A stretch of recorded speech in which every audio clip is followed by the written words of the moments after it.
Prothero is a Christian, as far as I know, and he's probably a pretty liberal Christian who probably prefers that love your neighbor stuff over the don't associate with sinners stuff that you see in Paul's letters. So why would he privilege one part over the other? Well, it probably comes from his own religious upbringing. In which case, is it neutral? No, it's not neutral because it's privileging one part over another part. Where else does Ingersoll not agree with Prothero? Dana?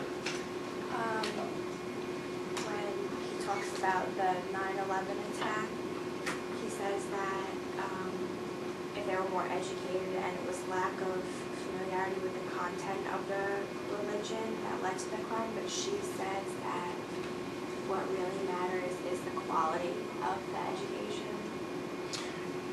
Yeah, what page is that on? It's on 36. Yeah, it's at the bottom of the left column, right?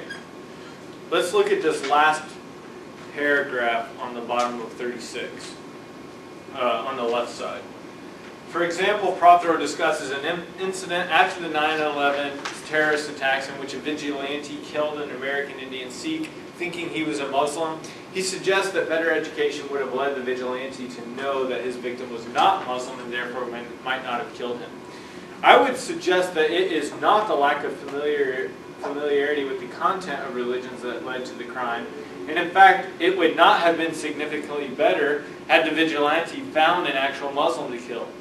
The reasons Americans can be so religious and yet know little of the content of their religions is that the content is only one part of their religion. In fact, I contend it's the less important part. What really matters is the tribal quality, the group cohesion, the manner in which the religion can help a person form a coherent identity and to connect with a social group. Now, let me try to summarize this.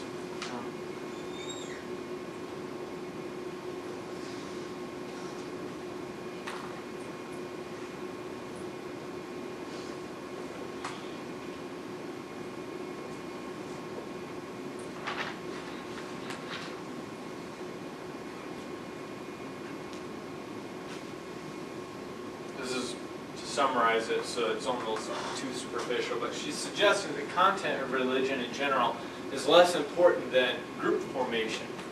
Here's what I think she means by this. Interestingly, or maybe not so interestingly, maybe obviously, if you're a member of the group, you are more likely to think of your own group in positive terms than to think of other groups in negative terms. Sociologists have done study. This holds even when you're randomly assigned to a group. Now, in our class here, did I divide you guys up in groups, or did you divide yourself up in those quiz groups? I think you did it yourself, yeah. Well, if I had randomly assigned them, and things like this happen, right? You can randomly assign people to groups, put them in competition with one another, and they start getting like this kind of group identity thing where it's us against them, it's us against them. We're the good guys, they're the bad guys. And they'll begin to negatively value the other groups and positively value their own groups.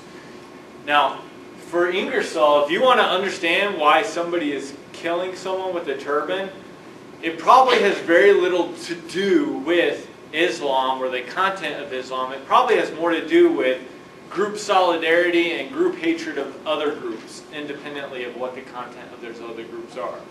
To put it differently, what's the huge sports rivalry around here? Yankees versus Boston Red Sox and the New York Yankees. Now, there's certain content to these two groups, right? They have colors. What's the colors for the Yankees? Blue and white. What's the colors for the Red Sox? Red and blue. Now, it's almost like Prothero is saying this Yankees fan killed, I don't know, name a third team. Mets. Okay. A Yankees fan killed a Mets fan because he thought he was killing a Red Sox fan. If only he had known the colors of the Boston Red Sox, things would have been Ingersoll's like, look, knowing the colors of the teams is irrelevant. What do you need to understand is that there's a long-standing group rivalry, which probably has nothing to do with their group colors. That if there's a long-standing rivalry between Christians and Muslims in some parts of the world, it probably has nothing to do with the Bible and the Quran, and probably has something to do with the local way that those groups relate to one another. That it's the group solidarity and the group opposition that's important, more so than what their actual quote-unquote religious beliefs are, religious practices. That content stuff is less important than the group stuff. And Prothero is not a sociologist. He's not saying we should study how groups are formed and how groups begin to oppose themselves to other groups. He says what you need to learn is like the colors of the Yankees, the colors of the Red Sox, the colors of the New York Giants. And she's like, you're not going to understand how this stuff works by focusing on that stuff.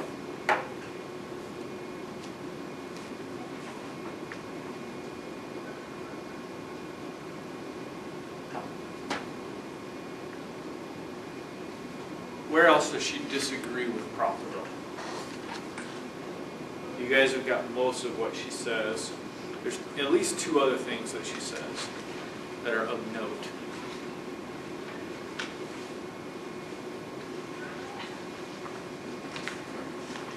You got a guess? The insider practice of religion, the outsider. Yeah. Say more about that. What does she say? I don't know. Well, about this. Prothero says we should critique religion or not critique religion? Not, okay? Now, if Anthony is Christian, Anthony, are you more likely to critique the Bible or less likely to critique the Bible? Right. You're probably not going to be all that critical of the Bible. Now, if I teach the Bible in a way that's not critical, isn't that sort of like taking his view? Which is not neutral. It's to take an insider's view. Insiders want to protect their own religious tradition from criticism. And for Prothero to say we shouldn't criticize, that's kind of defaulting to the insider's view. Does that make sense? Yeah.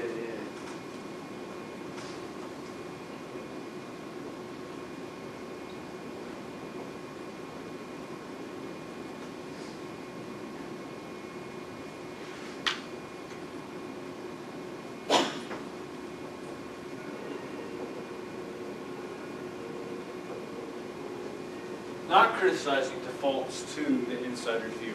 Ingersoll wrote a really good book talking about evangelical Christianity and how certain forms of evangelical Christianity are sexist. It was really critical. Do you think what are the chances that that would have been written by an evangelical? Probably a lot less likely, right?